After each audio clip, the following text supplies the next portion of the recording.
doing next? All right, Jane. Well, next we're going to be editing an essay or an example essay that was based off of the prompt that you had earlier. So Exactly. can everybody see this now that I've shared my screen? Yeah, we're going to be completely changing gears here. All right, switching gears, I should say, switching gears. So you guys did a little writing exercise. We talked about fate versus choice. We did a little debate. And now I want to show you guys how we edit. You know, a lot of you are in our classes and we just basically tear your writing apart. But what exactly is it that we're looking for? Sam, what are we looking for? Well, we are looking for a lot of things. We're looking at the structure of your writing. We're looking at if your evidence is good evidence. And on my side, we're looking a lot at grammar. And so does what you're saying make sense grammatically? Is it said in the best stylistic way so that it's powerful and grammatical? And I think that I can go ahead and get started here. So I'm going to actually show you exactly what it is that I do when I edit essays. Okay, so you can see the screen? Yeah? Yep. All right, good. So this is an example of a response. And again, I'm looking at grammar here. And so I'm not looking at the strength of an argument necessarily, but more just the way that it is written, because there's a lot that we can look at here. So one of the first things I look at when I look at grammar for revisions is punctuation. And so we'll actually see right off the bat here, Harry Potter, the main character of the books by J.K. Rowling, is one of the most well-known characters of all time. Okay, good first sentence. But there's a punctuation error here, and it's a really easy one to do. The main character of the books by J.K. Rowling, this is what we call an appositive phrase. An appositive phrase, which means it is a phrase that is renaming the noun that comes before it. And something that we know about appositives is they need to be separated by commas. They are unnecessary phrases. They're extra information. So we needed to put a comma before and after them. So I put a comma after that one. That's my first edit. Moving on, Rowling's books have impacted the lives of many children, and that is more significant than many people realize. I want to point out here that this use of a colon is actually a really good use of a colon. I'm really happy with this. That's exactly how you should use a colon in your writing. You introduce a statement that makes your readers think of a question. In this case, the question is, well, why is that more significant? And then you use a colon to say, now I'm going to answer that question. And the answer is, well, the Harry Potter series is not only an entertaining story for children, but also it is an instructor of valuable life lessons. Okay, something else that I notice here. So when I'm editing, common mistakes end up happening in punctuation and also with functional words like prepositions, like conjunctions. And this is a really common one that I see. So not only is part of a correlative conjunction. So not only, but also, that's what we call a correlative conjunctions. And they combine independent clauses or other grammatical structures that are the same. So not only, but also have to combine the same grammatical structure. And we can tell what they're trying to combine because we have not only an entertaining story for children, this phrase that I've highlighted is a noun phrase, right? It's talking about one noun, story. And then we have, but also it is an instructor of valuable life lessons. Now this is not a noun phrase, this is an independent clause. And so what's happened here is that the author of this text has accidentally combined two different structures with correlative conjunctions. That's not grammatical. And so I can fix that by just removing it is. I'm removing the subject and the verb, and I'm turning that clause into another noun phrase. And so now we have our correlative conjunctions combining the same structure. Okay, so these are correlative conjunctions. One of those lessons is to paraphrase Dumbledore, that our choices show who we truly are and not merely our abilities. That looks pretty good to me on my first pass. I'm not seeing things with punctuation. I'm not seeing any obvious errors. Rowling agrees with that statement because important moments in the first book, such as Harry's experience with the Sorting Hat and Hagrid's backstory, demonstrate that choices are more important than abilities. Okay, one other thing that I'm always looking for when I edit is words that are used incorrectly. This is a common one.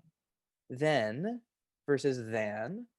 Then is a conjunction that should not be used in this case. This is meant to be than. Okay, hopefully you all saw that too. And by the way, as I go through this, I want you to be thinking about what you would edit as well. So then should be than. And stylistically and in terms of the power of the essay, this is a pretty good thesis. So this is a thesis that I think you should model yours off of.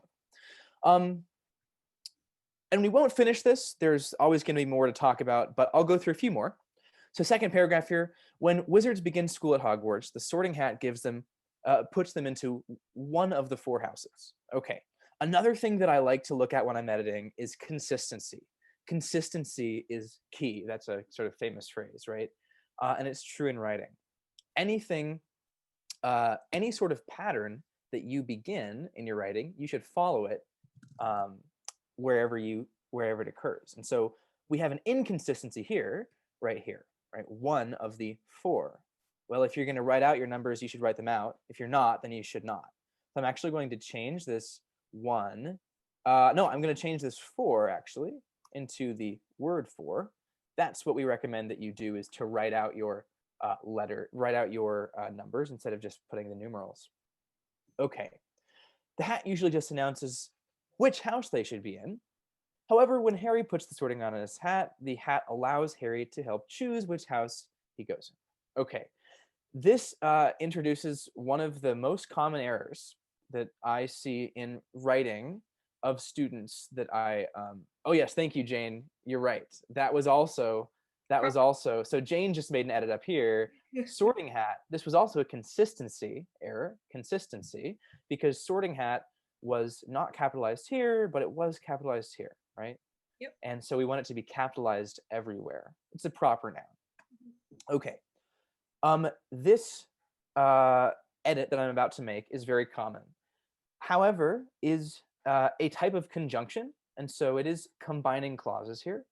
However, it is a conjunctive adverb.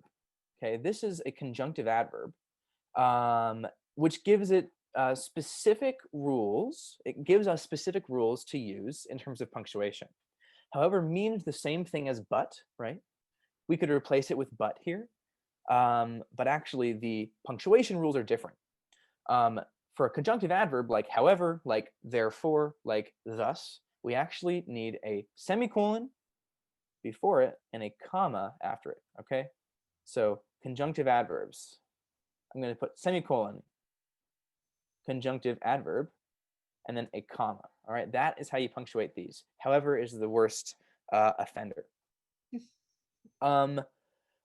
One more that I'll just point out is in this next sentence.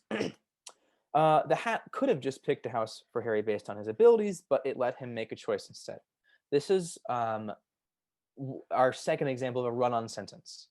A run-on sentence is another really common mistake that I see in writing. And it happens whenever 2 clauses are inappropriately combined. That has to do with, again, punctuation and conjunctions, transition words, combining words. So but is that coordinating conjunction. And whenever we have a coordinating conjunction combining 2 clauses, we need a comma. Okay, we need a comma before it. That's a rule that you might not always think it sounds right, but it is always grammatically correct. Okay, so that's one of those rules where we actually know the rule in every single case. We need a comma. And of course, Harry chose Gryffindor, which is important and shows who he really is. You know, I would typically recommend that you don't start a sentence with a coordinating conjunction, right?